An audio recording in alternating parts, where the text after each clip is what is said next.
Do you agree with the characterizations that last night we finally saw the president we had elected and re-elected? You know, this is coming from a lot of liberal viewers of the address. Yeah, I guess hope does spring eternal in some cases. The reality is, what sounds good on the surface, and some of the policies he mentioned do sound good on the surface, but below the surface and in the reality of people's lives, the economy is nowhere near as rosy as President Obama is taking credit for. It's rosy for the top.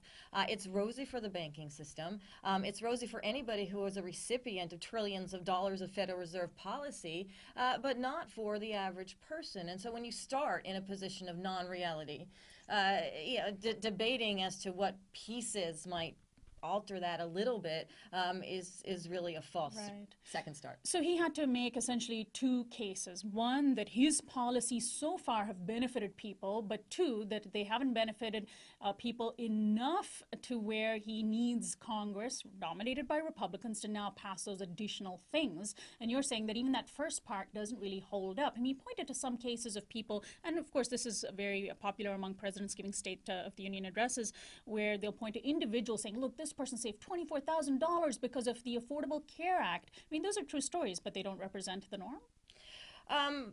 They don't represent the policies that are actually in place, not just with the Affordable Care Act, which has also consolidated the concentration of the health insurance companies to such an extent that even though there are individuals and extra individuals who can get health insurance and therefore some health care they couldn't before, the reality is the cost of health care has not declined. In fact, it's increased. And now that these insurance companies have these extra customers, they can continue to manipulate prices up and coverage down. And there's no policy that covers these individuals for that. And that's something that's going to continue to unravel. But going back to the general economy, the premise of this victory lap that's being touted in the press for those who are supporting the speech, this economy remains fragile.